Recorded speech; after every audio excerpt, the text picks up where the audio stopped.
Some and Now None of You by Is This Username Taken? So many things I wish I knew. If anyone were to ask Arthur what his thoughts were on Merlin, his manservant, several things would come to mind.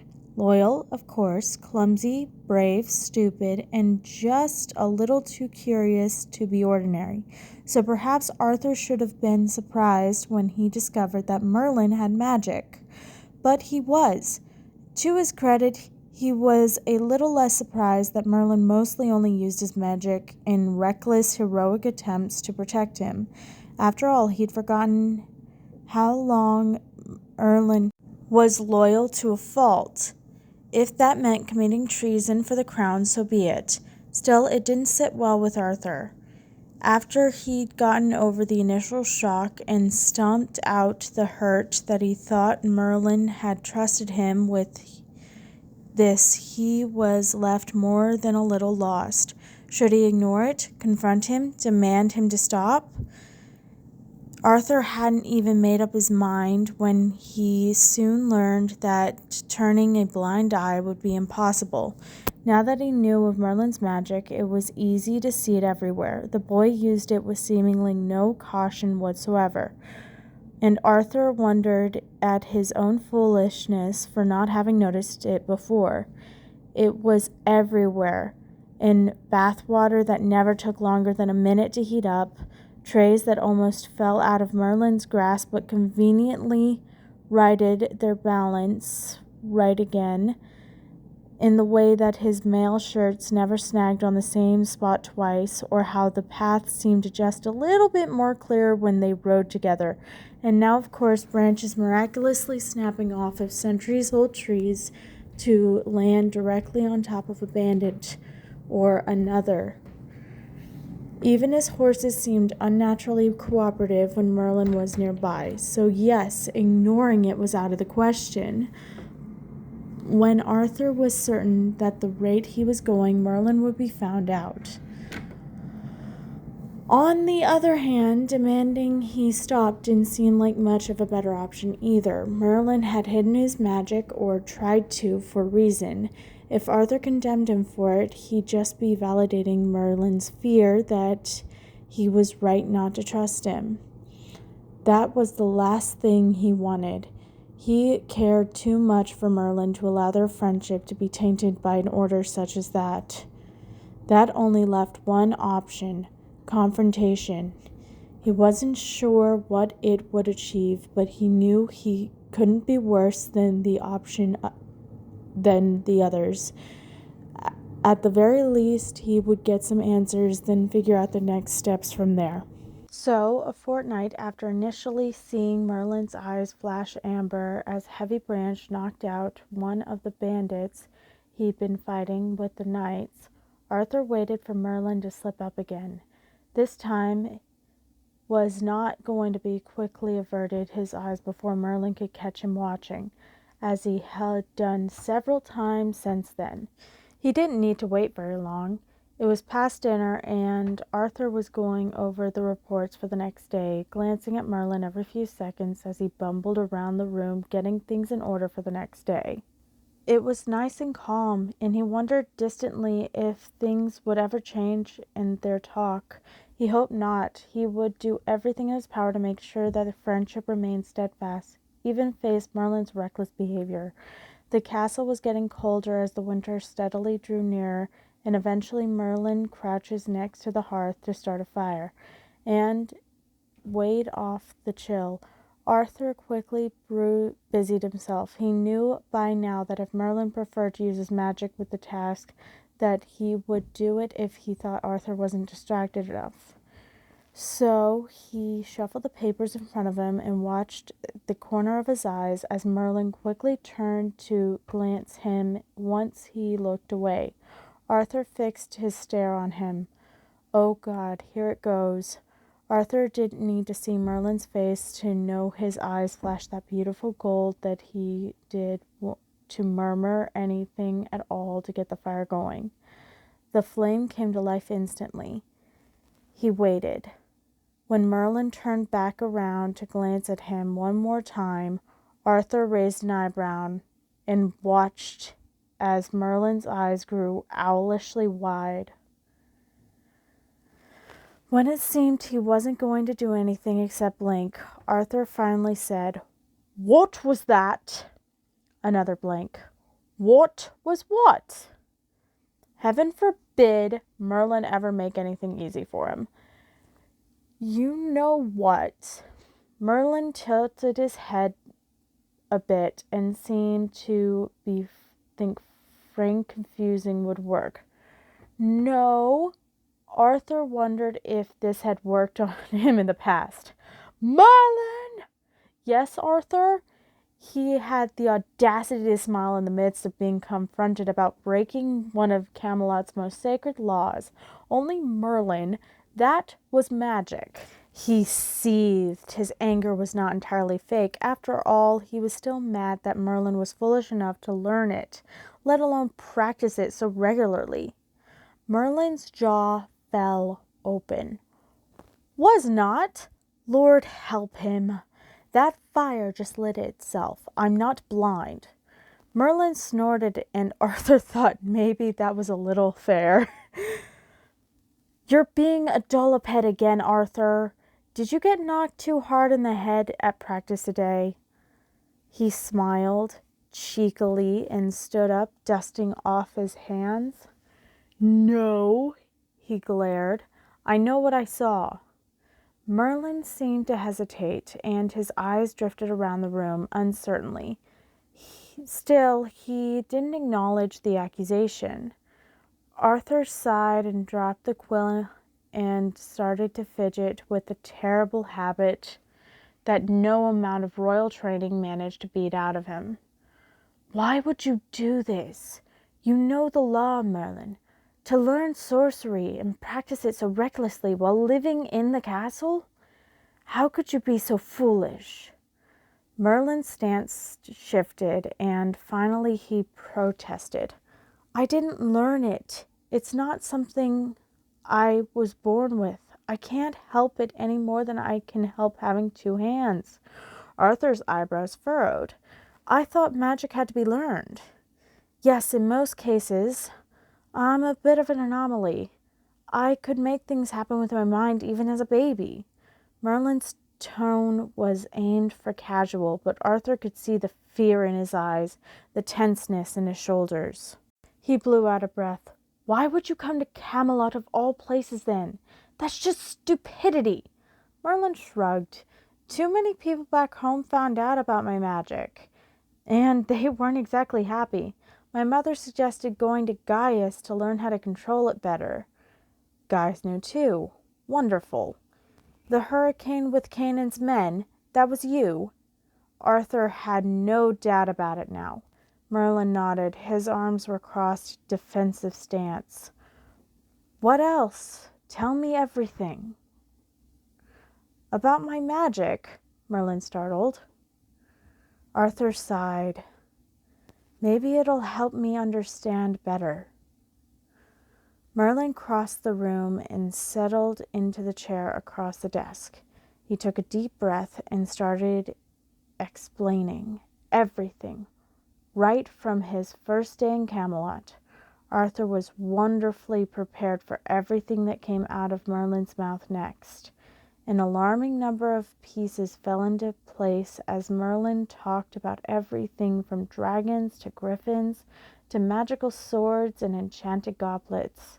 He spoke about the shield with live snakes, potions that went horribly wrong, spells whispered under his breath before battle, and a whole plethora of people always trying to kill him or Arthur, usually just Arthur.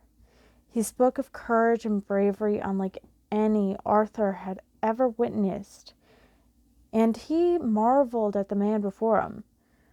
Merlin grew more confident in his explanations as he went on, encouraged by Arthur. Carefully neutral tone when he asked questions. Inside, Arthur was reeling. His head was positively spinning. At some point, he'd poured them both some wine, but it didn't seem to be doing much to calm his racing thoughts. He could have never seen even imagine the amount of threats Merlin faced to protect him. It made his heart swell when Merlin explained it was all for him. It made his heart break. As he listened, it became clear what he had to do. A fourth alternative that he had even thought of, consider, nor one that he thought he'd ever have to. Arthur took Merlin's expression completely light. Now, as he reminisced about all the times he managed to fool Arthur in some silly way, he looked so carefree and happy to finally be able to get this off his chest. And that Arthur couldn't bring himself to do this instant. Instead, nodded when Merlin finished, took a large swing of his third goblet of wine. He allowed every drop bit of his father's upbringing tinge his tone with a harshness and coldness that he dismissed him, saying that he had much to think about. He didn't miss the way Merlin's expression fell, or the fear and uncertainty that clouded his eyes again as he left with little more than a mumbled, "All right, I'll see you in the morning." He waited until the door closed to bury his face in his hands. Despite being the best route, it was also the hardest one. Merlin couldn't say he was sure of it. Nothing would dissuade him from protecting Arthur when he was already so set in his ways, and certainly capable enough to do it. But Arthur refused to let it go on. Merlin was more than just his servant. He couldn't allow him to keep putting his life on the line for him. What kind of friend would that make him? Not to mention the threat to anyone else catching him doing magic. His father would surely have him on the pyre by morning, and past experience told Arthur that he would be helpless. Merlin would happily die for Arthur with no regard for how that would make him feel. And though Arthur couldn't imagine a life without the idiot, it was certainly better than it would be because there was somewhere far from Camelot, rather than because he is dead. That was an even worse, unimaginable thought. Arthur didn't change into his nightshirt before he collapsed onto his bed. He lay awake all night, not even attempting to sleep, as he thought through every other possible course of action, desperate to not have to do through with this one. By the time the sun rose, he discarded all of them and decided on a clear path of action. He hated it more than anything, but it had to be done. He had to get up, blurry eyes, and got a few things in order. Then he waited patiently at the dining table for his forever unpunctual servant to show up. He took the time to collect his thoughts and forced him to push himself away. Every ounce of the affection deep down when Merlin entered, not so much as looking better than himself. Arthur was ready. He did not falter Merlin's hunched shoulders or the way he avoided his eyes as he set breakfast down on the table. Merlin hesitated before asking. "So," he crossed his arms. He waited for Arthur to dole out his judgment. Arthur steeled himself as his eyes met Merlin's, deep blue, now rimming with red. He'd never felt more cruel before he did this moment. "You know Camelot's law, and despite your intentions with your magic, you are not above it."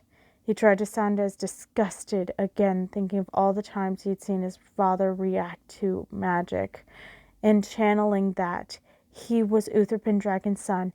If anyone had it in him to be cruel to a sorcerer, no matter how loyal they were, it would be him. "The pyre, then?" Merlin asked bravely. Arthur internally commended him for his nerves of steel. "No, you are to leave Camelot by sundown and never return." Then, because he knew it wasn't enough to simply banish Merlin, "It is a testament to our friendship that I haven't thrown you in the dungeons yet." For this to work, he'd have to cut all illusions that Arthur cared even a little about him. Merlin had to hate him. Otherwise, he was sure to remain in Camelot, seeking out saving his royal arse whenever he felt like it. Merlin's loyalty and stubbornness must be stamped out, or this would all be for naught. Merlin's eyes narrowed. "Really? This is how you repay our friendship?" Arthur stood back, knocking his chair back. I don't bloody well owe you anything. Magic is the root of all evil. It is astounding to me that you haven't forsaken it, even after seeing all the evidence of just that. It goes to show what kind of man you are. Merlin shook his head. No, there's no way you actually believe that. Not when I've told you every instance I've ever used magic and it has never been for evil. It was always for you. He scoffed. I could care less about what you told me. You're a sorcerer. You think I'd ever believe a word that comes out of your mouth that speaks the old religion with such reverence?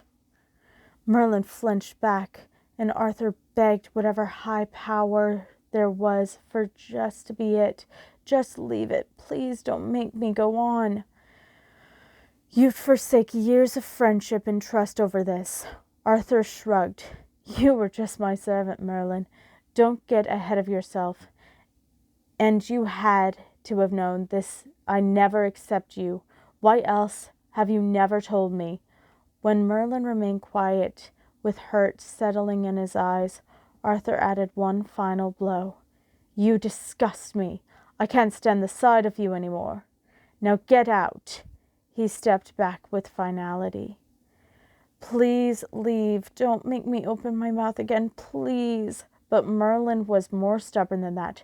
Don't do this, Arthur. You know me. I've never hurt you, he pleaded. I don't know you, he hissed. And sure as hell don't want you.